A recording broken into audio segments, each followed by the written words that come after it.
إني قريب أجيب دعوة الداعي إذا دعاني فليستجيبوا لي وليؤمنوا بي لعلهم يرشدون رب اشرح لي صدري ويسر لي أمري واحلل عقدة من لساني يفقهوا قولي اللهم انفعنا بما علمتنا وعلمنا ما ينفعنا وزدنا علما سبحانك لا علم لنا إلا ما علمتنا إنك أنت العليم الحكيم اللهم لا سهل إلا ما جعلته سهلا وأنت تجعل الحزن إذا شئت سهلا اللهم آمین یا رب العالمین۔ ہر قسم کی تعریف و توصیف، بڑائی اور بزرگی اسی اللہ کے لیے لائق و زیبا ہے جو ساری کائنات کا تنہا مالک ہے۔ سبحان اللہ و بحمدہ سبحان اللہ العظیم۔ درود و سلام ہو تمام انبیاء علیہم السلام پر، خصوصاً میرے اور آپ کے پیارے نبی امام الانبیاء والمرسلین جناب محمد الرسول اللہ صلی اللہ تعالی علیہ وسلم کی ذات مقدسہ پر، جن کو اللہ تعالی نے ساری دنیا کے لیے امام بنا کر بھیجا۔ اللہم صلی وسلم وبارک وسلم علی نبینا محمد وعلی آلہ وصحبہ اجمعین۔ قابل قدر بزرگوں، نوجوان دوستوں، پردہ نشین خواتین اسلام، مائی اور بہنیں،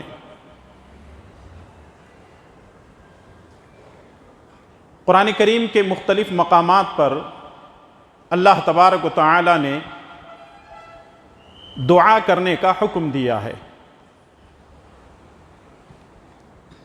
اللہ تبارک و تعالی نے سورہ بقرہ کی آیت نمبر 186 میں فرمایا وَإِذَا سَأَلَكَ عِبَادِي عَنِّي فَإِنِّي قَرِيبٌ أُجِيبُ دَعْوَةَ الدَّاعِ إِذَا دَعَانِ فَلْيَسْتَجِيبُوا لِي وَلْيُؤْمِنُوا بِي لَعَلَّهُمْ يَرْشُدُونَ۔ میرے بارے میں اگر آپ سے میرے بندے پوچھیں تو آپ کہیے فَإِنِّي قَرِيبٌ، میں اپنے بندوں کے نہایت ہی قریب ہوں۔ اللہ تعالیٰ نبی سے کہہ رہا ہے کہ اگر میرے بندے میرے بارے میں آپ سے سوال کریں تو آپ کہیے میں بندوں کے نہایت قریب ہوں۔ اللہ تعالیٰ ہم سے کتنا قریب ہے؟ سورہ قاف میں اللہ تعالیٰ نے فرمایا وَنَحْنُ أَقْرَبُ إِلَيْهِ مِنْ حَبْلِ الْوَرِيدِ۔ اللہ تبارک و تعالی بندے کی شہ رگ سے بھی زیادہ قریب ہے۔ ہمارے گلے کے ساتھ ایک رگ لگی ہوئی ہے جس کو شہ رگ کہتے ہیں، اگر وہ کٹ جائے تو انسان مر جاتا ہے۔ اللہ تعالیٰ فرماتا ہے کہ یہ شہ رگ حالانکہ تمہاری گردن میں تمہارے جسم سے لگی ہوئی ہے، میں اس سے بھی زیادہ تمہارے قریب ہوں۔ سبحان اللہ۔ تو معلوم کیا ہوا؟ رب قریب ہے، اسی کو پکارنا ہے، اسی کے سامنے مناجات کرنے ہیں، اسی کے سامنے اپنی جھولی کو پھیلانا ہے، اور وہی ہمارے ارادوں مرادوں کو پورا کرنے والا ہے، اور وہی ہماری دعاؤں کو قبول کرنے والا ہے۔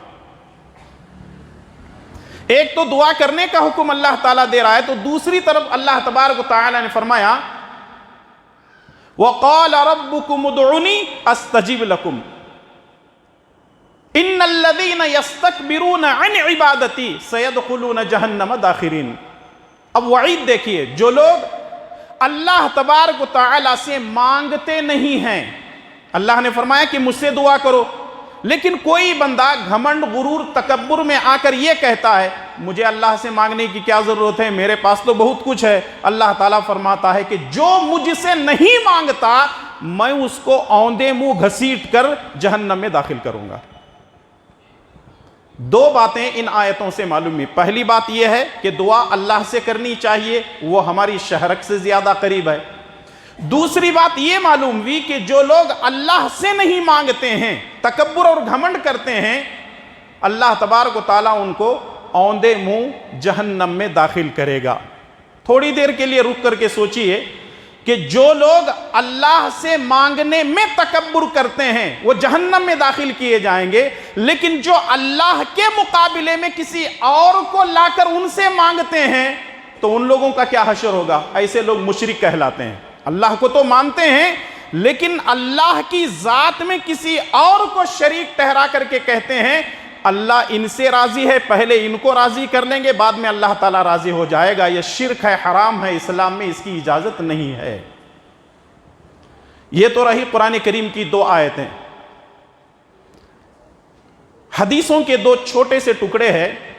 اللہ کے نبی صلی اللہ علیہ وسلم نے فرمایا الدعاء هو العبادہ، دعا اصل میں عبادت ہے۔ اور دوسری جگہ فرمایا الدعاء مخ العبادہ، دعا عبادت کا مغز ہے، عبادت کا گودا ہے۔ اس کا مطلب یہ ہے کہ انسان کو ہمیشہ دعا کرتے رہنا چاہیے۔ اگر آپ پیارے نبی جناب محمد الرسول اللہ صلی اللہ علیہ وسلم کی زندگی کا، سیرت کا یا احادیث کی کتابوں کا مطالعہ کرتے ہیں تو آپ کو پتہ چلے گا کہ زندگی کے ہر موڑ پر پیارے نبی صلی اللہ علیہ وسلم نے ہم کو دعائیں کرنے کا حکم دیا ہے۔ مثال کے طور پر مسجد میں آنے کی دعا، مسجد سے باہر جانے کی دعا، بیت الخلاء میں داخل ہونے کی، باہر نکلنے کی، کھانے کی، کھانے کے بعد کی، سونے کی، جاگنے کے بعد کی، سواری پر سوار ہونے کی، بازار میں جانے کی، یعنی زندگی کے ہر موڑ پر اللہ کے پیارے نبی صلی اللہ علیہ وسلم نے ہمیں دعا کرنے کا حکم دیا ہے۔ یہ تو عام دعائیں ہیں، لیکن ویسے آدمی کو کبھی کسی چیز کی ضرورت ہوتی ہے تو وہ دعا کر سکتا ہے۔ مثال کے طور پر کسی کے ماں باپ بیمار ہیں، وہ اللہ تعالیٰ سے دعا کرے۔ اگر کسی کے بیوی بچے بیمار ہیں تو وہ اللہ تعالیٰ سے دعا کرے۔ اگر کوئی کسی غم، کسی پریشانی میں ہے تو وہ اللہ سے دعا کرے۔ یا اس کا کاروبار مندہ چل رہا ہے، اس کی روزی میں کمی ہو رہی ہے تو وہ اللہ تبارک و تعالیٰ سے دعا کرے۔ دنیا اور آخرت کی بھلائیاں کے لیے اللہ تعالیٰ سے دعا کرے۔ موت کی آسانی کے لیے، قبر کی آسانی کے لیے، حشر کی آسانی کے لیے اللہ تبارک و تعالیٰ سے دعا کرے۔ یعنی زندگی کے ہر موڑ پر انسان دعاؤں کا محتاج ہے اور انسان کو دعائیں کرتے رہنا چاہیے۔ لیکن جتنے لوگ دعائیں کرتے ہیں ان کی زبان پر ایک شکایت ہوتی ہے، شاید آپ بھی شکایت کرتے ہوں گے اور یہ عام بات ہے۔ وہ شکایت کیا ہے؟ لوگ کہتے ہیں کہ مولانا صاحب ہم اتنی دعائیں کرتے ہیں، اللہ ہماری دعائیں قبول نہیں کرتا۔ یہ شکایت صحیح نہیں ہے، غلط ہے۔ یوں سمجھیے کہ یہ جملہ ہی غلط ہے۔ اللہ ہماری دعاؤں کو قبول نہیں کرتا۔ ارے ہمارے بغل میں کافر رہتا، مشرک رہتا ہے، وہ دیکھو کہاں سے کہاں پہنچ گیا، اور ہم لوگ توحید والے ہیں، لکیر کے فقیر بنے ہوئے ہیں۔ اللہ ہماری دعائیں نہیں کرتا، صبح میں کرتا ہوں دعا قبول نہیں ہوتی، 8 دن پہلے کیا ہوا تھا دعا قبول نہیں ہوتی۔ لوگوں کو شکایت یہ ہوتی ہے کہ اللہ دعائیں قبول نہیں کرتا، جبکہ یہ جملہ ہی غلط ہے۔ لیکن آئیے ایک حدیث ایسی میں آپ کے سامنے پیش کروں گا، اب تک کی جتنی شکایتیں ہیں وہ بھی دور ہو جائیں گی، اور آئندہ اس حدیث کو سامنے رکھتے ہوئے آپ زندگی میں کبھی یہ شکایت نہیں کریں گے، کبھی یہ الفاظ زبان پر نہیں لائیں گے کہ اللہ تعالی ہماری دعاؤں کو قبول نہیں کرتا۔ تو حدیث بہت پیاری حدیث ہے، اس کو آپ اپنے ذہن میں رکھنے کی کوشش کریں۔ اتنا ہی نہیں کہ آپ اپنے ذہن میں رکھیں، زندگی بھر اس حدیث کو سامنے رکھتے ہوئے دعائیں کریں۔ اور جو لوگ یہ کہتے ہیں کہ اللہ ہماری دعاؤں کو نہیں سنتا، ان لوگوں کو یہ حدیث آپ سنا سکتے ہیں۔ اچھا، یہ بات بندہ کیوں کرتا ہے؟ یہاں ایک سمجھنے والی بات ہے۔ بندہ یہ بات کیوں کرتا ہے کہ میری دعائیں قبول کیوں نہیں ہوتی؟ اس کی ایک وجہ ہے۔ وجہ کیا ہے؟ قرآن کریم کے اندر اللہ تبارک و تعالیٰ نے فرمایا وَخُلِقَ الْإِنسَانُ عَجُولًا، انسان تخلیق کے اعتبار سے بڑا ہی جلد باز ہے۔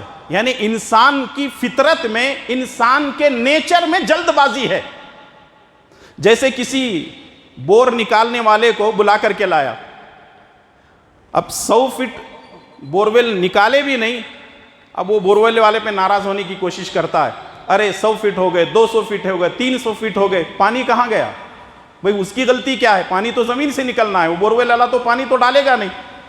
تو انسان بڑا جلد باز ہے، وہ یہ چاہتا ہے کہ ادھر میں دعا کروں ادھر قبول ہو جائے، ادھر میں بس جادو کی چھڑی چلاؤں اور ادھر میرے سارے کام ہو جائیں۔ ایسا نہیں ہے، بلکہ آپ کو یہ بات معلوم ہونا چاہیے کہ اللہ تبارک و تعالیٰ کو یہ معلوم ہے کہ اگر میں دعا جلدی قبول کروں گا تو اس کے ساتھ کیا معاملہ ہوگا، اگر دیر سے قبول کروں گا تو اس کے ساتھ کیا معاملہ ہوگا۔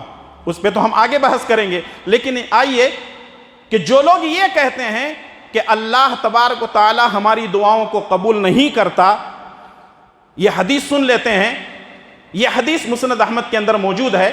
شیخ البانی رحمۃ اللہ علیہ نے الصحیح الترغیب والترہیب کے اندر اس روایت کو حسن کہا ہے، صحیح کہا ہے، حسن صحیح درجے کی روایت ہے۔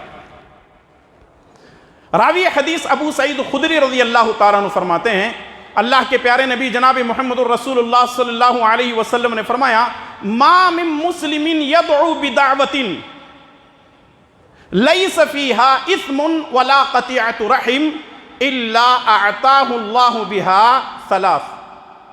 اگر کوئی بندہ، اگر کوئی مسلمان دعا کرتا ہے، اگر کوئی مسلمان دعا کرتا ہے اور اس کی دعا میں دو دعائیں نہیں ہوتی، اگر اس کی دعا میں دو دعائیں نہیں ہوتی، یعنی دعا کرنے کا حکم ہے لیکن دعا میں دو چیزیں کرنے کا حکم نہیں ہے، دو چیزیں کرنے کی اجازت نہیں، یعنی دو دعائیں ایسی ہیں، پہلی بات تو یہ ہے کہ منع کیا گیا ہے، کرنا نہیں ہے۔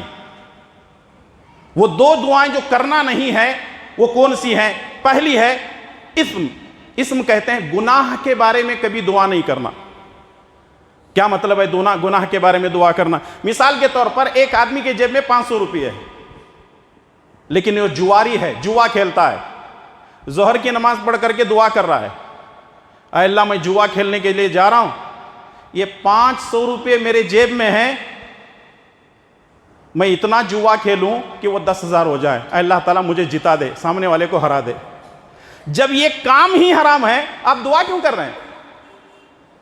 جب یہ کام ہی حرام ہے تو اس کے لیے دعا کرنے کی اجازت نہیں ہے۔ مثال کے طور پر کوئی یہ آدمی دعا کر رہا ہے کہ اللہ تبارک و تعالیٰ میرے پاس پیسے نہیں ہیں، آج میں فلاں آدمی کو ٹوپی ڈالنے والا ہوں، اللہ تعالیٰ توفیق دے کہ اس کے دل کے اندر میری بات اتر جائے اور میں اس کو ٹوپی ڈالوں۔ ٹوپی ڈالنا سمجھتے ہیں نا، ساؤتھ والے بہت اچھا سمجھتے ہیں، اور میں بھی دور کا نہیں ہوں، ساؤتھ والا ہی ہوں۔ ٹوپی ڈالنے کے لیے جا رہا ہوں، بے ایمانی کرنے جا رہا ہوں، دھوکہ دینے جا رہا ہوں، اے اللہ تعالیٰ میری دعا قبول کر لے۔ یہ بے ایمانی کرنا اسلام کے اندر حرام ہے، کسی کا غلط استعمال کرنا حرام ہے۔ یا ایک آدمی جو ہے شرابی ہے، جیب میں اس کے پیسے نہیں ہیں، دعا کر رہا ہے، اے اللہ پیسوں کا انتظام کر دے، ایک بوٹل اور زیادہ مجھے چڑھانی ہے۔ تو جو چیز حرام ہے، حرام کام کے لیے آپ اللہ تبارک و تعالیٰ سے دعا نہیں کر سکتے۔ دوسری چیز ولا قطیعۃ رحم، رشتوں کو توڑنے کی دعا نہیں کر سکتے، رشتوں کو توڑنے کی اجازت نہیں ہے، رشتوں کو جوڑنے کی جو ہے اجازت ہے، رشتوں کو توڑنا حرام ہے۔ جیسا کہ صحیح بخاری کی روایت ہے، اللہ کے نبی صلی اللہ علیہ وسلم نے فرمایا، لا يدخل الجنت قاطع، رشتوں کو توڑنے والا کبھی جنت میں داخل نہیں ہو سکتا۔ رشتوں کو جوڑیے، رشتوں کو توڑنے کی اجازت نہیں ہے۔ مثال کے طور پر میاں بیوی کے جھگڑے ہیں، کوئی ایک مسئلہ ہے، ایک آدمی کہتا ہے کہ بس میں یوں جاؤں گا اور ان کا رشتہ توڑ کے آ جاؤں گا، یہ بھائیوں کے درمیان نا اتفاقی پیدا کر کے آ جاؤں گا، یہ بھائی بہن کے درمیان بگاڑ و فساد میں پیدا کروں گا، ان کی پارٹنرشپ کو ختم کر دوں گا۔ دیکھیے رشتوں کو توڑنا آسان ہے، رشتوں کو جوڑنا بہت مشکل ہے، اسی لیے اسلام نے حکم دیا ہے کہ رشتوں کو جوڑا جائے، رشتوں کو توڑنے سے بچا جائے۔ تو رسول اللہ صلی اللہ علیہ وسلم نے فرمایا، اگر کوئی مسلمان دعا کرتا ہے اور اس میں دو دعائیں نہیں کرتا، نمبر ایک حرام کام کے لیے، گناہ کے کام کے لیے دعا نہیں کرتا، رشتوں کو توڑنے کی دعا نہیں کرتا، تو اللہ تبارک و تعالی اس کی دعا کو 3 شکلیں دے دیتا ہے، اس کی دعا کو 3 شکلیں دے دیتا ہے۔ اب وہ 3 شکلیں اگر آپ کو یاد رہیں گی تو انشاءاللہ تعالیٰ کبھی آپ کی زبان پر شکایت نہیں ہوگی۔ وہ 3 شکلیں کون سی ہیں؟ اللہ کے پیارے نبی صلی اللہ علیہ وسلم نے فرمایا، پہلی بات اللہ تعالیٰ اس کی دعا کو فوراً قبول کر لیتا ہے، اور دوسری شکل یہ ہے کہ اللہ تبارک و تعالیٰ اس کی دعا کو قبول کرنے کے بعد اپنے پاس ذخیرہ بنا لیتا ہے، اور تیسری شکل یہ ہے کہ آنے والی کسی مصیبت کو اس کے اوپر سے ٹال دیتا ہے۔ اب تھوڑا سا اس کی تفصیل لیتے ہیں، سمجھنے میں آسانی ہوگی۔ پہلی چیز یہ ہے، رسول اللہ صلی اللہ علیہ وسلم نے فرمایا، اگر کوئی بندہ دعا کرتا ہے گناہ اور رشتے کو توڑنے کی دعا نہیں کرتا تو اس کی دعا کی 3 شکلیں بنتی ہیں. یا تو اس کی دعا فوراً قبول ہوتی ہے، ادھر اس نے دعا کیا، مسجد کے گیٹ سے باہر سے بھی نہیں نکلا، اللہ تعالیٰ نے اس کی دعا کو قبول کر لی. دوسری شکل یہ ہے اللہ تعالیٰ اس کو اپنے پاس ذخیرہ بنا لیتا ہے. ذخیرہ بنانے کا مطلب یہ ہے کہ اللہ تبارک و تعالیٰ دعا کو قبول کرنے کے بعد اپنے پاس اس دعا کو روک لیتا ہے. وہ دعا کو کیا کرتا ہے اللہ تعالیٰ اپنے پاس روک لیتا ہے. دعا قبول ہو گئی لیکن وہ اللہ تعالیٰ کے پاس رکی ہوئی ہے، اللہ تعالیٰ نے اس کو روک لیا ہے. اب ہمارے اوپر جو مشکل ہے ہم صبر کر رہے ہیں، پریشانی کو برداشت کر رہے ہیں. کل قیامت کے دن اللہ تبارک و تعالیٰ بندے کے سامنے نیکیوں کے پہاڑ رکھے گا. بندہ کہے گا اللہ یہ نیکیاں کہاں سے آ گئیں؟ اللہ تعالیٰ کہے گا کہ تو نے دنیا میں فلاں فلاں دعا کی تھی، میں نے اس دعا کو اپنے پاس ذخیرہ بنا لیا تھا، اپنے پاس روک لیا تھا، تو نے صبر کیا، مشکلوں کو برداشت کیا، یہ اسی کا بدلہ ہے. تو رسول اللہ صلی اللہ علیہ وسلم فرماتے ہیں کل قیامت کی بندہ کہے گا کہ اے کاش میری ساری دعائیں ہو جاتی لیکن اللہ اپنے پاس روک لیتا تو اور نیکیوں کے پہاڑ مل جاتے. اللہ اکبر. اس کا مطلب یہ ہے کہ جو ہم دعائیں کرتے ہیں پہلی شکل فوراً قبول ہوتی ہے، دوسری شکل یہ ہے کہ اللہ تعالیٰ دعا کو اپنے پاس ذخیرہ بنا لیتا ہے، اور تیسری شکل یہ ہے رسول اللہ صلی اللہ علیہ وسلم فرماتے ہیں کہ آنے والی کسی مصیبت کو اسی کے برابر دور کر دیتا ہے. دعا ہم کیے ہیں، جو ہم کو چاہیے اللہ وہ نہیں دے رہا ہے بلکہ آنے والی کسی مصیبت کو کیا کر رہا ہے ہمارے اوپر سے دور کر رہا ہے. اب آج سوچیں یہ تینوں چیزیں فائدہ ہے یا نقصان ہے؟ فائدہ ہی ہے، نقصان تو نہیں ہے. پہلی شکل پھر میں دوبارہ اس لیے بار بار پیش کرتا ہوں ایک حدیث کو تاکہ آپ کے ذہن میں وہ بات بیٹھ جائے. یہ نہیں کہ آپ خطبہ سنیں اور چلے گئے، آپ اپنے ذہن میں ان حدیثوں کو بٹھا کر کے جائیں. پہلی شکل دعا فوراً قبول ہوتی ہے، دوسری شکل اللہ اس دعا کو ذخیرہ بنا لیتا ہے، تیسری شکل یہ ہے کہ آنے والی کسی مصیبت کو اسی کے برابر دور کر دیتا ہے. صحابہ کرام نے فرمایا اذن نکثر، اے اللہ کے نبی ہم تو خوب دعائیں کریں گے. اللہ کے نبی صلی اللہ علیہ وسلم نے فرمایا اللہ اکثر، بے شک اللہ تبارک و تعالیٰ بہت زیادہ دعاؤں کو قبول کرتا ہے، جتنا مرضی آپ اللہ تعالیٰ سے مانگ سکتے ہیں. تو معلوم کیا ہوا، آئندہ کسی مرد کی زبان پر، کسی عورت کی زبان پر، کسی چھوٹے بڑے کی زبان پر یہ شکایت نہیں آنی چاہیے کہ اللہ تعالیٰ ہماری دعائیں قبول نہیں کرتا، کیونکہ دعاؤں کی 3 شکلیں ہوتی ہیں. لیکن یہاں اور تھوڑا سا آگے بڑھیں گے کہ تو ایک اور بات ہمیں سمجھنی ہے، وہ یہ ہے، ایک تو یہ ہے کہ دعا فوراً قبول ہوتی ہے لیکن اللہ تبارک و تعالی اپنی حکمت اور مصلحت کے ساتھ کبھی کبھی دیر سے دعا کو قبول کرتا ہے. دعا کو قبول ہونے میں کبھی 2 4 8 10 دن 15 دن لگ جاتے ہیں، کبھی مہینہ لگ جاتا ہے، کبھی 6 مہینے لگ جاتے ہیں، کبھی سال، کبھی 5 سال، کبھی 10 سال، کبھی 100 سال، کبھی دعا کو قبول ہونے میں ہزاروں سال لگ سکتے ہیں. کیا مطلب اس کا؟ اور اگر میں اپنے طرف سے یہ بات کہوں تو ہو سکتا ہے کہ آپ جو ہے میری باتوں کا انکار کر سکتے ہیں، اور الحمدللہ ہم اپنے آپ کو جو اہل حدیث کہتے ہیں ہواؤں میں اڑنے والے باتیں کبھی نہیں ہوتی. ہماری بات دلائل کی روشنی میں ہوتی ہے، ہم قرآن و سنت کی روشنی میں بات کرتے ہیں، ان کی، ان کی، وہاں کی، یہاں کی ہماری باتیں نہیں ہوتی ہیں، قرآن و سنت پر مبنی ہماری باتیں ہوتی ہیں. تو آئیے اللہ تعالیٰ دعا فوراً قبول کرتا ہے، اس کی مثال کیا ہے؟ اللہ تعالیٰ دعا کو فوراً قبول کرتا ہے، اس کی 2 دلیلیں میں آپ کے سامنے پیش کروں گا. پہلی دلیل صحیح مسلم کے حوالے سے، صحیح مسلم جو کہ ایک حدیث کی مشہور کتاب ہے، اس حدیث کے راوی حضرت ابو ہریرہ رضی اللہ تعالیٰ عنہ خود ہیں. وہ بیان کرتے ہیں کہ ایک مرتبہ ابو ہریرہ رضی اللہ تعالیٰ عنہ رسول اللہ صلی اللہ علیہ وسلم کی خدمت میں روتے ہوئے گئے. رسول اللہ صلی اللہ علیہ وسلم کی خدمت میں پہنچتے ہیں، اور وہاں پہنچنے کے بعد رسول اللہ صلی اللہ علیہ وسلم پوچھتے ہیں ابو ہریرہ اب دوبارہ آئے ہو پھر رو رہے ہو، کیا ماجرا ہے؟ کہ اللہ کے نبی صلی اللہ علیہ وسلم پہلے غم کے آنسو تھے، خوشی کے آنسو. کہا پہلے آنسو جو تھے وہ غم کے تھے کہ میری ماں کو ہدایت نہیں ملی، اب میں آپ کی خدمت میں اس لیے رو رہا ہوں کہ اللہ تعالیٰ نے میری ماں کو ہدایت دی دی ہے، میں خوشی میں رو رہا ہوں. کہا ابو ہریرہ کیا چاہتے ہو؟ اللہ کے نبی صلی اللہ علیہ وسلم کے سوال پر ابو ہریرہ بالکل سنجیدگی اور متانت سے کہتے ہیں اللہ کے نبی دعا کیجئے کہ اللہ میرے لیے اور میری ماں کے لیے مسلمانوں کے دلوں میں محبت ڈال دے. اللہ تعالیٰ میرے لیے میری ماں کے لیے مسلمانوں کے دلوں میں محبت ڈال دے. اللہ کے نبی صلی اللہ علیہ وسلم دعا کرتے ہیں کہ اللہ تعالیٰ تمام مسلمان اور مومنوں کے دلوں میں ابو ہریرہ اور اس کی ماں کے لیے محبت ڈال دے. اور آج آپ دیکھ لیں حدیثوں میں سب سے زیادہ اگر کسی سے حدیثیں مروی ہیں 2400 سے زیادہ حدیثیں، اور صحابہ کرام میں صحابیات میں سب سے زیادہ اگر کسی صحابی سے حدیثیں ملتی ہیں تو آپ کو حضرت ابو ہریرہ رضی اللہ تعالیٰ عنہ سے ملتی ہیں. ذرا سوچیں اور غور کریں، ادھر نبی نے دعا کی اور اللہ تعالیٰ نے ادھر نبی کریم صلی اللہ علیہ وسلم کی دعا کو فوراً قبول کر لیا. یہاں اس حدیث کو سامنے رکھتے ہوئے تھوڑی دیر کے لیے رکتے ہیں، تھوڑا سا بس کیا سمجھنا ہے یہاں پہ. دیکھیں ابو ہریرہ کہاں گئے؟ نبی صلی اللہ علیہ وسلم کے پاس. نبی صلی اللہ علیہ وسلم نے دعا کیا کہ اے اللہ ابو ہریرہ کی ماں کو ہدایت دے.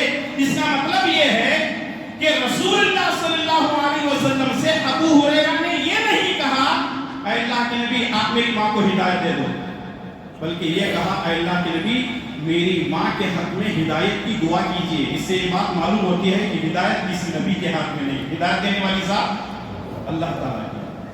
اگر ہدایت کسی نبی کے ہاتھ میں ہوتی تو نوح علیہ السلام اپنی بیوی کو ہدایت دیتے، ہدایت اپنے بیٹے کو بھی ہدایت دیتے. ہدایت اگر کسی نبی کے ہاتھ میں ہوتی تو ابراہیم علیہ السلام اپنے باپ کو ہدایت دیتے. ہدایت اگر کسی نبی کے ہاتھ میں ہوتی تو محمد رسول اللہ صلی اللہ علیہ وسلم اپنے چچا کو ہدایت دیتے. لیکن اللہ تبارک و تعالیٰ نے قرآن کریم کے اندر فرمایا انک لا تہدی من احببت ولکن اللہ یہدی من یشاء. اے نبی آپ جس کو چاہتے ہیں ہدایت نہیں دے سکتے، ہدایت دینے والی ذات اللہ تبارک و تعالیٰ کی. لیکن آج کل ہمارے گلی محلے کے اندر بے نمازی، بے دین، مشرک، بدعتی، ایک نمبر کا نالائق اور نکما ہوتا ہے، لوگ اس کے پاس لے کر کے جاتے ہیں. اور لوگ کیا کرتے ہیں، مرد اور عورتیں کسی بابا کے پاس جا کر کے اس کا پیالہ پی لیتے ہیں اور سمجھتے ہیں کہ ہم کو ہدایت کی ضرورت نہیں، سیدھے جنت ہی مل رہی ہے. ہدایت کی ضرورت ہے، سیدھے جنت مل رہی ہے. کسی کا پیالہ پی لینے سے، کسی کے مرید بن جانے سے کچھ ہونے والا نہیں ہے. یہ صرف پیسے کا ڈھونگ ہے. یہ سب کمرشل اڈے ہیں. ان چیزوں سے اپنے آپ کو بچانے کی کوشش کرو. اللہ تعالیٰ ایسے مسلمانوں کو نیک ہدایت نصیب فرمائے. آمین. تو یہ پہلی دلیل ہے ابو ہریرہ رضی اللہ تعالیٰ عنہ کی ماں کو اللہ تعالیٰ نے ہدایت دی. رسول اللہ صلی اللہ علیہ وسلم کی دعا کو اللہ تعالیٰ نے فوراً قبول کی. اب آپ یہ کہہ سکتے ہیں کہ مولانا یہ تو نبی کی دعا ہے، اللہ تعالیٰ نے فوراً قبول کی. عام آدمی کی دعا بھی قبول ہوتی ہے کہ فوراً؟ ہاں دلیل ہے نا اس کی دلیل موجود ہے. دلیل کیا ہے؟ صحیح بخاری اور صحیح مسلم کی روایت. رسول اللہ صلی اللہ علیہ وسلم فرماتے ہیں کہ بنی اسرائیل میں سے 3 آدمی سفر کر رہے تھے. طوفانی ہوائیں چلنے لگی، گرج بجلیاں ہونے لگی، بارش برسنا شروع ہو گیا.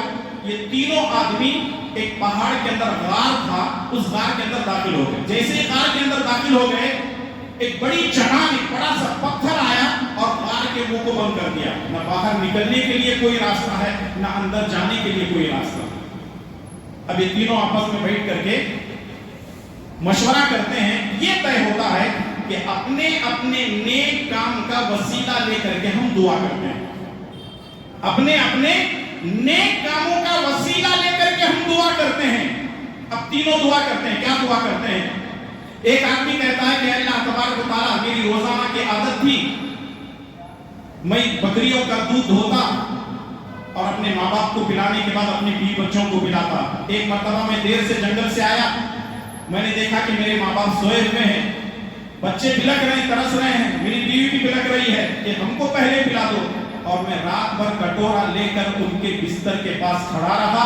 آدھی رات کے بعد جب وہ جاگے تو میں نے ان کو دودھ پلایا اور پھر اس کے بعد اپنی بیوی بچوں کو پلایا. اے اللہ تعالیٰ میں نے خالص تیری رضا کے لیے کیا ہے. اے اللہ میں اس عمل کو تیرے سامنے وسیلہ بنا کر کے دعا کرتا ہوں. اے اللہ پتھر کو یہ غار کے اوپر سے تھوڑا سا ہٹا دے. رسول اللہ صلی اللہ علیہ وسلم فرماتے ہیں کہ تھوڑا سا پتھر ہٹا، لیکن اتنا نہیں کہ نکل سکے.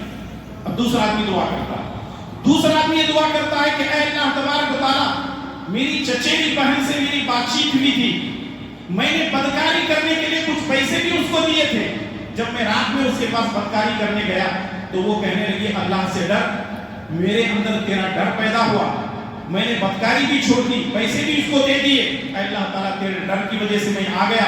اے اللہ تعالیٰ میرے اس نیک عمل کو قبول کرتے ہوئے اس کے وسیلے سے میری دعا کو قبول کر. رسول اللہ صلی اللہ علیہ وسلم فرماتے ہیں تھوڑا سا اور پتھر ہٹا، لیکن اتنا نہیں کہ تینوں باہر نکل سکے. اب تیسرے آدمی کی باری آتی ہے. تیسرا آدمی دعا کرتا ہے کہ اللہ تبارک و تعالیٰ میرے پاس ایک مزدور کام کرتا تھا، کسی ناراضگی کی وجہ سے چلا گیا، میں نے اس کی مزدوری کے پیسے سے بکریاں خریدی. وہ بکریاں بنتے بنتے بنتے بنتے بچے ہوتے ہوتے ہوتے ایک بہت بڑا مندہ بن گیا. کئی سالوں کے بعد وہ میرے پاس آیا اور کہنے لگا کہ مجھے جو ہے میرا حصہ دے دو. تو میں نے کہا کہ یہ ساری بکریاں تیری ہمیں کر کے چلا گیا. وہ مجھ سے کہنے لگا مذاق مت کرو، مجھے تو مزدوری چاہیے. بولے تیری مزدوری کی یہ بکریاں ہیں، لے کر کے چلا جا. اللہ تعالیٰ میں نے تیری رضامندی کی خاطر یہ ایمانداری جتائی ہے. اللہ تعالیٰ اس پتھر کو ہمارے غار کے اوپر سے ہٹا دے. رسول اللہ صلی اللہ علیہ وسلم فرماتے ہیں کہ غار کے منہ سے اتنا پتھر ہٹا کہ تینوں آسانی کے ساتھ باہر نکل گئے. کیا معلوم ہوا؟ اندر وہ مصیبت میں پھنسے ہوئے، لیکن اپنی مصیبت اور پریشانی کی حالت میں اپنے نیک کام کو اپنے نیک کام کو وسیلہ بنا کر کے دعا کرتے ہیں. اللہ تبارک و تعالیٰ ان کے اوپر سے مصیبت کو دور کر دیتا ہے. اس سے یہ بات بھی معلوم ہوئی، پہلے نے دعا کی پتھر ہٹا، دوسرے نے دعا کی پتھر ہٹا، تیسرے نے دعا کی کتنا پتھر ہٹ گیا کہ تینوں آسانی سے نکل گئے. یعنی ادھر بندوں نے دعا کی، اللہ تعالیٰ نے دعا قبول کر دی.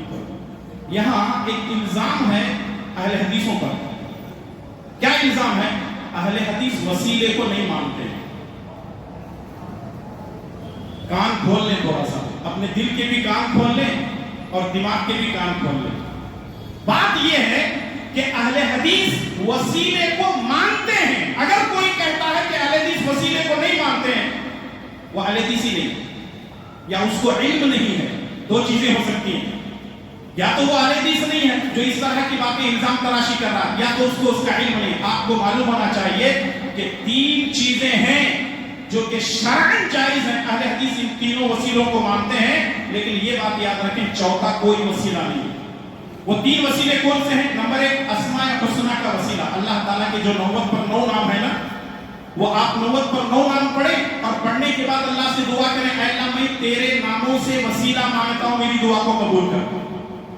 وَلِلَّهِ الْأَسْمَاءُ الْحُسْنَى فَادْعُوهُ بِهَا، قرآن کی آیت ہے. دوسرے یہ جو تین آدمیوں کا وسیلہ ہے جنہوں نے اپنی اپنی نیکیوں کو وسیلہ بنایا، اور تیسرے یہ ہے کہ نیک آدمی کی دعا کو وسیلہ بنا کر کے ہم اللہ تبارک و تعالیٰ سے مانگ سکتے ہیں. جیسے کہ بخاری کی روایت ہے، حضرت عمر رضی اللہ تعالیٰ عنہ کے زمانے میں قحط سالی کی برگار ہوا، بارش نازل نہیں ہوئی. حضرت عمر رضی اللہ تعالیٰ عنہ دعا کرتے ہیں. کیا کہتے ہیں؟ اللہ جب تک تیرے نبی تھے ہم تیرے نبی سے کہتے، نبی دعا کرتے تو بارش نازل کرتا. اب نبی نہیں ہے، نبی کے چچا موجود ہیں، عباس رضی اللہ تعالیٰ عنہ. اے اللہ تبارک و تعالیٰ ہم تیرے نبی کے چچا عباس کی دعا کو وسیلہ بناتے ہیں، اے اللہ تعالیٰ ہماری دعا کو تو قبول فرما. یہ تین وسیلے اسلام میں جائز ہے بھائی. اس سے ہٹ کر کے فلاں کا وسیلہ، باپا کا وسیلہ، پیروں کا وسیلہ، فرشتوں کا وسیلہ، نبیوں کا وسیلہ، ولیوں کا وسیلہ، یہ جائز نہیں ہے بلکہ حرام ہے اسلام کے اندر. ایسے وسیلے سے بچنا ہر مسلمان کے لیے ضروری ہے. بات کیا چل رہی تھی کہ اللہ تبارک و تعالیٰ دعا کو فوراً قبول کرتا ہے.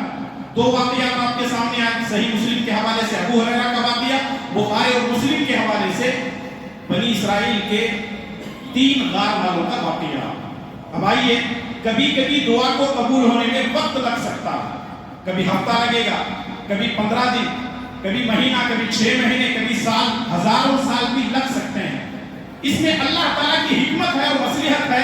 اللہ کو یہ معلوم ہے اگر میں اسی وقت بندے کو دیا تو اس کا کیا معاملہ ہونا ہے، اگر دیر سے اگر میں دوں گا تو اس کے ساتھ کیا معاملہ ہونے والا ہے. کیونکہ اللہ تعالیٰ سب جانتا ہے، اگلا پچھلا سب جانتا ہے، اس کو سب معلوم ہے، کوئی چیز ڈھکی چھپی نہیں. تو اس لیے اللہ تبارک و تعالیٰ کبھی کبھی اپنی حکمت اور مصلحت سے دیر سے دعا کو قبول کرتا ہے. اس پر بھی 2 دلیلیں میں آپ کے سامنے پیش کروں گا. پہلی دلیل یہ ہے مکے میں رسول اللہ صلی اللہ علیہ وسلم بڑی مشکل سے لوگوں کو اسلام کی دعوت دے رہے تھے، یہاں تک کہ آپ کو مجبوراً مکہ چھوڑ کر پہاڑوں میں آپ کو زندگی گزارنی پڑی۔ 2-2.5 سال 3 سال شعیب ابن ابی طالب کے اندر رسول اللہ صلی اللہ علیہ وسلم صحابہ کرام کے ساتھ جا کر کے رہے۔ آپ کو معلوم ہونا چاہیے اس مشکل وقت میں رسول اللہ صلی اللہ علیہ وسلم نے دعا کرتے ہیں۔ سنن ترمذی کی ایک روایت وہ بہت لمبی ہے، ایک چھوٹی روایت صحیح الجامع کے اندر بھی ہے، رسول اللہ صلی اللہ علیہ وسلم نے دعا کی تھی۔ کیا دعا کی تھی؟ اللہم اہدی بعمرین، اے اللہ 2 عمر کو ہدایت دے، اے اللہ 2 عمر کو ہدایت دے۔ جو طویل حدیث ہے اس کے اندر یہ ہے کہ اے اللہ 2 عمر کو ہدایت دے تاکہ اسلام کو عزت ملے، اسلام کی وجہ سے جو ہے اسلام کو عزت نصیب ہو۔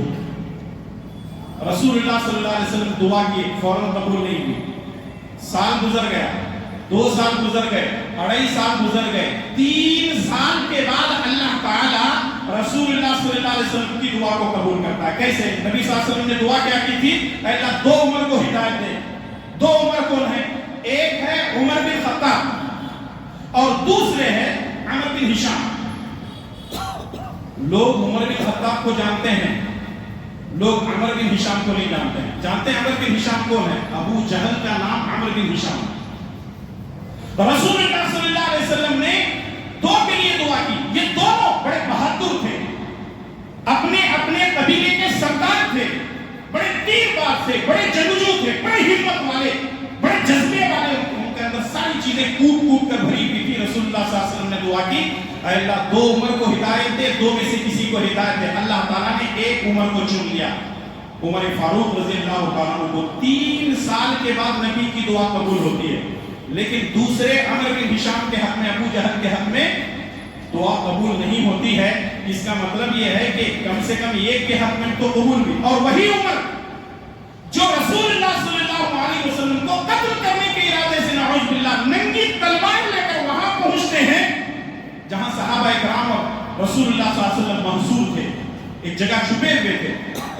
رسول اللہ صلی اللہ علیہ وسلم کو اطلاع دی جاتی ہے، اللہ کے نبی عمر آیا ہوا ہے، ننگی تلوار ہے۔ رسول اللہ صلی اللہ علیہ وسلم بڑے طاقتور تھے، بڑے طاقتور تھے، بڑے جری تھے۔ رسول اللہ صلی اللہ علیہ وسلم نے فرمایا اگر عمر خیر کے لیے آیا ہے تو خیر ملے گا، لیکن اگر وہ شر کے ارادے سے آیا ہے تو اسی کی تلوار سے اسی کی گردن میں اڑا دیں۔ اللہ اکبر۔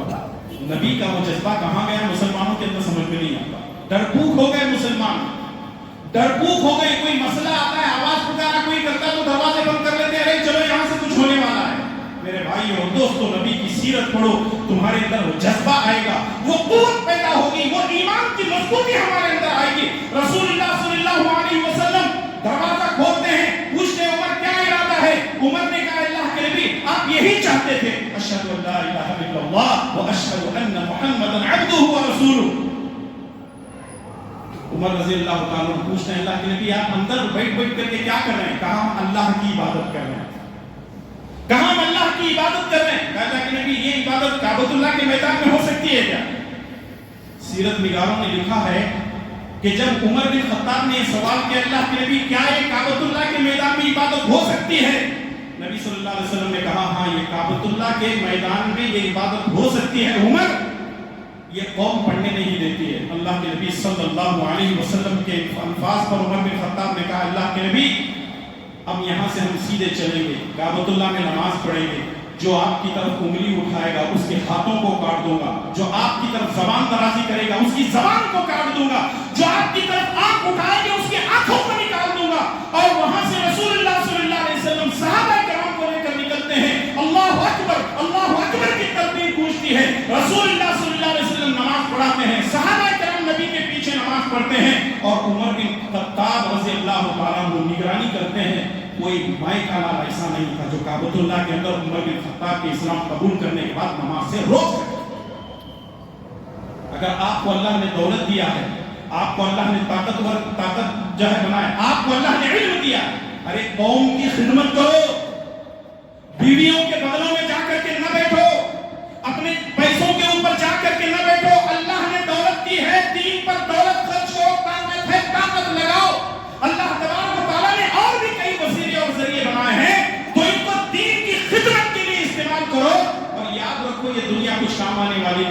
اچھے کام کرو گے زندہ رہتے ہوئے بھی دعا ملے گی، مرنے کے بعد بھی لوگ دعا کریں گے، اور ایسے الٹی سیدھی حرکتیں کر کے جاؤ گے زندہ رہتے ہوئے تمہاری مرنے کی دعائیں لوگ کریں گے، اور مرنے کے بعد کہیں گے اچھا ہو گیا، مر گیا، مردود فاتحہ نہ درود۔ ویسے تو لوگ ہمارے لیے استعمال کرتے ہیں، ان کے لیے استعمال کرنا چاہیے جو فاتحہ بھی نہیں پڑھتے، درود بھی پڑھتے ہیں، کس میں؟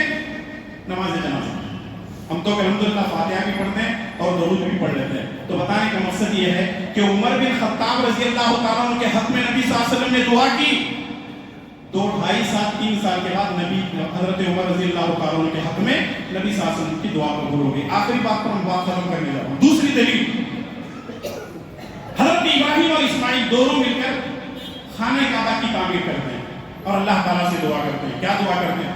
وَإِذْ يَرْفَعُ إِبْرَاهِيمُ الْقَوَاعِدَ مِنَ الْبَيْتِ وَإِسْمَاعِيلُ رَبَّنَا تَقَبَّلْ مِنَّا إِنَّكَ أَنْتَ السَّمِيعُ الْعَلِيمُ۔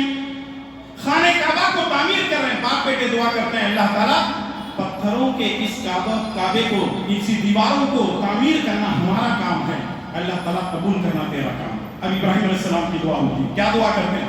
ربنا وابعث فيهم رسولا منهم يتلو عليهم آياتك ويعلمهم الكتاب والحكمة ويزكيهم۔ خانہ کعبہ کی دیواروں کو تعمیر کرنے کے بعد، خانہ کعبہ کو تعمیر کرنے کے بعد ابراہیم علیہ السلام دعا کرتے ہیں، اے اللہ میرے خاندان میں سے ایک نبی کو پیدا فرما، اے اللہ میرے خاندان میں سے ایک نبی کو پیدا فرما جو کتاب و حکمت کی تعلیم دے، لوگوں کا تزکیہ کرے۔ ابراہیم علیہ السلام کی دعا ان کی زندگی میں قبول نہیں ہوئی، ابراہیم علیہ السلام کی زندگی میں دعا قبول نہیں ہوئی۔ ابراہیم علیہ السلام کے وفات کے 2500 سال کے بعد دعا قبول ہوئی۔ ابراہیم علیہ السلام کی نسل میں سے، ابراہیم علیہ السلام کے خاندان میں سے اللہ تعالیٰ نے میرے اور آپ کے نبی محمد رسول اللہ صلی اللہ علیہ وسلم کو پیدا کیا۔ کیا معلوم ہوا؟ یہ دعا کو قبول ہونے میں ہزاروں سال بھی لگ سکتے ہیں، اور سنن ترمذی کی وہ دعا یاد رکھیں، وہ حدیث یاد رکھیں، اللہ کے نبی صلی اللہ علیہ وسلم نے فرمایا انا دعوت ابی ابراہیم، میں اپنے ابا ابراہیم کی دعا کا نتیجہ ہوں، یعنی میں جو دنیا میں آیا ہوں، اللہ نے مجھے جو نبی بنایا کس کی دعا کی وجہ سے؟ ابراہیم علیہ السلام کی دعا سے۔ 2500 سال کے بعد، 2500 سال کے بعد اللہ تبارک و تعالیٰ نے ابراہیم علیہ السلام کی دعا کو قبول کر کے اللہ تبارک و تعالیٰ نے ابراہیم علیہ السلام کی نسل میں سے محمد رسول اللہ صلی اللہ علیہ وسلم کو پیدا فرمایا۔ دعا جلدی قبول ہوتی ہے، 2 دلیلیں آگے، دعا دیر سے قبول ہوتی ہے، 2 دلیلیں آپ کے سامنے آ گئی۔ اب سوال یہ ہے، مولانا کوئی دوسرے موضوع پہ آپ بول سکتے تھے کہ دعا پر ہی بولنے کی ضرورت کیا ہے؟ ہاں ضرورت ہے، کیا ضرورت ہے؟ آپ دیکھیں ساری دنیا کے اندر مسلمانوں کو مولی اور گاجر کی طرح کاٹا جا رہا ہے، مسلمانوں کو مولی اور گاجر کی طرح کاٹا جا رہا ہے، اور اپنے ملک میں مسلمان تختہ دار پہ ہیں، مظلوم بنے ہوئے ہیں، مسجدوں کو توڑا جا رہا ہے، مدرسوں کو بند کیا جا رہا ہے، علماء اور دعات پر نگرانی رکھی گئی ہے، اور ہر جگہ کسی نہ کسی ذریعے سے روزانہ مسلمانوں کا قتل عام ہو رہا ہے، اور فلسطین میں کیا ہو رہا ہے وہ آپ کو معلوم ہے، دنیا کے دیگر ممالک کے اندر کیا ہو رہا ہے معلوم ہے۔ دیکھیں کلمے کی نسبت سے مسلمان ہمارے بھائی ہیں، انما المؤمنون اخوہ، مسلمان بھائی ہیں، تو اس لیے کیا ہم اپنے مسلمان بھائیوں کے لیے دعا نہیں کر سکتے؟ فلسطینی مسلمانوں کے لیے، غزہ کے مسلمانوں کے لیے، یا دیگر مسلمانوں کے لیے کیا ہم دعا نہیں کر سکتے؟ جو کلمے سے جڑے ہوئے ہیں ان کے لیے آج دعاؤں کی ضرورت ہے۔ آج مسلمان مظلوم ہے، ایک وقت ایسا آئے گا اللہ ظالموں کو ختم کر دے گا، تہس نہس کر دے گا، ستیہ ناش کر دے گا، اور اللہ تبارک و تعالیٰ اسلام کے جھنڈے کو سر بلند کرے گا۔ شرط یہ ہے کہ ہم دعائیں کریں گے۔ اس امت کو آج دعاؤں کی ضرورت ہے۔ پیسہ کس کے پاس نہیں ہے؟ سب کے پاس ہے، کپڑا لتا سب کے پاس ہے، کھانا پینا سب کے پاس ہے، ہماری ضروریات کی زندگی سب ہمارے پاس ہے، ہمیں ضرورت کس کی ہے؟ دعاؤں کی ضرورت ہے۔ تو اس لیے مسلم امت کے لیے دعا کیجیے، پہلی چیز۔ دوسری چیز یہ ہے ظالموں کا نام لے کر دعا کیجیے۔ ہم لوگ پہلے چھپاتے تھے، نہیں ظالموں کو چھوڑ دو، ہدایت کی دعا کرو، نہیں ان کے لیے ہدایت کی دعائیں بہت ہو چکی ہیں، اب ان کی بربادی کے لیے دعا کیجیے۔ اب میں نام بتانا نہیں چاہتا، ماشاءاللہ بڑے سمجھدار اور بڑے پڑھے لکھے لوگ ہیں آپ، ظالموں کا نام لے کر ان کی ہلاکت کے لیے، ان کی بربادی کے لیے، اور ایسی دعا کیجیے کہ اللہ ان کو ایسی بیماری میں مبتلا کرتے آج تک کسی کو جو ہے ایسی بیماری نہ ہوئی، بس دعا کرو ان کے حق میں۔ کتنا ظلم سہو گے؟ کتنا برداشت کرو گے؟ اور کب تک برداشت کرو گے؟ کیا تمہارے منہ پہ تالے لگے ہوئے ہیں؟ کیا تمہاری زبانیں گونگی ہو گئی ہیں؟ تمہارے دلوں کے اندر ایمان ختم ہو چکا ہے؟ آج مسلمان مر رہے ہیں، فلسطین کے مسلمان تڑپ رہے ہیں، یہودی ظلم کر رہے ہیں، بربریت کا نشانہ بنا رہے ہیں. تو ان حالات میں اگر ہم خاموش تماشائی بنے رہیں گے تو پھر یاد رکھو کہ وہ بھی دور نہیں ہے، تمہیں بھی مثل دیا جائے گا، تمہیں بھی مثل دیا جائے گا. تب کیا کرو گے؟ تمہارے اوپر مصیبت آئے گی تو تب چیخو گے، پکارو گے؟ نہیں، پوری مسلم امت کے لیے دعا کرو. اللہ تعالیٰ نے ہمارے لیے سب سے بڑا ہتھیار دیا ہے، اور اللہ کی قسم ہے دعا سے بہتر تلوار کوئی نہیں ہے. دعا سے بہتر کوئی چیز ایسی ہے نہیں کہ جن کے ہم دروازوں کو بند کر دیں، جن کے ظلم کو بند کر دیں، جن کی بربریت کو بند کر دیں، جن کے زبانوں کو بند کر دیں، اور جن کے دلوں کے اندر جو دشمنی ہے ان کو بند کرنے کا ایک ہی راستہ ہے، اور وہ ہے دعا کا راستہ. میں یہ آپ سے اپیل کرتے ہوئے، گزارش کرتے ہوئے، اور دعا کبھی بھی کہیں بھی کسی بھی وقت کر سکتے ہیں، چلتے پھرتے اٹھتے بیٹھتے آپ کبھی دعا کر سکتے ہیں. بہت ساری دعا ہیں. رسول اللہ صلی اللہ علیہ وسلم نے جہاں دعا کی ہے، آپ کو معلوم ہونا چاہیے کہ رسول اللہ صلی اللہ علیہ وسلم نے کچھ لوگوں کے لیے بد دعا بھی کی. اب یہ ایک الگ میٹر ہے، پھر وہ بد دعا نبی صلی اللہ علیہ وسلم نے کیسے کی، کب کی، پھر اس کے بعد کبھی اللہ نے توفیق دی تو اس کے ساتھ تمام چیزوں کو آپ کے سامنے پیش کریں گے. اپنی بات کو ختم کرنے سے پہلے ایک اپیل میں کرنا چاہتا ہوں. 4-5 سال پہلے جائیے، ایک چھوٹا سا ٹینٹ تھا ایک مسجد کے اندر، اور آج ماشاءاللہ ایک عالی شان مسجد کے اندر آپ بیٹھے ہوئے. آپ لوگوں نے ماشاءاللہ اپنا روپیہ پیسہ لگایا، اپنی محنتیں کی، اور آج ماشاءاللہ ذمہ داروں نے اس پر پوری ذمہ داری سنبھالتے ہوئے اتنی بہترین مسجد بنی ہے. لیکن کچھ کام اور بھی باقی ہے. رمضان سر پہ ہے، رمضان آنے والا ہے، تو اس سے پہلے آپ تمام سے میری عاجزانہ گزارش یہ ہے کہ زیادہ سے زیادہ آج بھی تعاون کرتے ہوئے جائیں. ویسے آپ ہمیشہ تعاون کر رہے ہیں، لیکن خصوصی طور پر آپ سے گزارش یہ ہے کہ آپ جو ہے زیادہ سے زیادہ تعاون کریں اس مسجد کی تعمیری کام کے لیے. اللہ تبارک و تعالیٰ آپ کے دینے کو قبول فرمائے. اللہ تعالیٰ اس کا بہتر بدلہ آپ کو دنیا اور آخرت میں عطا فرمائے. اے اللہ ہمارے گناہوں کو معاف فرما، اے اللہ ہماری نیکیوں کو قبول فرما، تیرے احکامات پر عمل کرنے کی توفیق عطا فرما. اے اللہ ظالموں کے ظلم سے، اے اللہ شریروں کی شرارت سے، اے اللہ تعالیٰ منافقوں کی منافقت سے، بری نظر والوں کی بری نظر سے ہم سب کی حفاظت فرما. اے اللہ تعالیٰ ہماری روزی میں خیر و برکت عطا فرما، ہمارے گھروں میں خیر و برکت عطا فرما. اے اللہ تبارک و تعالیٰ ہم تمام کو متحد ہو کر دین کی صحیح معنی میں خدمت کرنے کی توفیق عطا فرما. ہمارے مساجد و مدارس کی حفاظت فرما. اے اللہ فلسطین کے مسلمانوں پر رحم فرما. اے اللہ فلسطین کے مسلمانوں پر رحم فرما. اے اللہ دنیا میں جہاں کہیں بھی مسلمان کلمے کی نسبت سے جڑے ہوئے ہیں، اے اللہ تعالیٰ ہر مسلمان پر رحم و کرم فرما. اے اللہ ساری زندگی تیری بندگی کرنے کی توفیق عطا فرما. جب تک ہمیں زندہ رکھ، اسلام پر زندہ رکھ، اور خاتمہ بالخیر فرما. آمین یا رب العالمین. صلی اللہ علیہ نبینا محمد وعلی آلہ وصحبہ.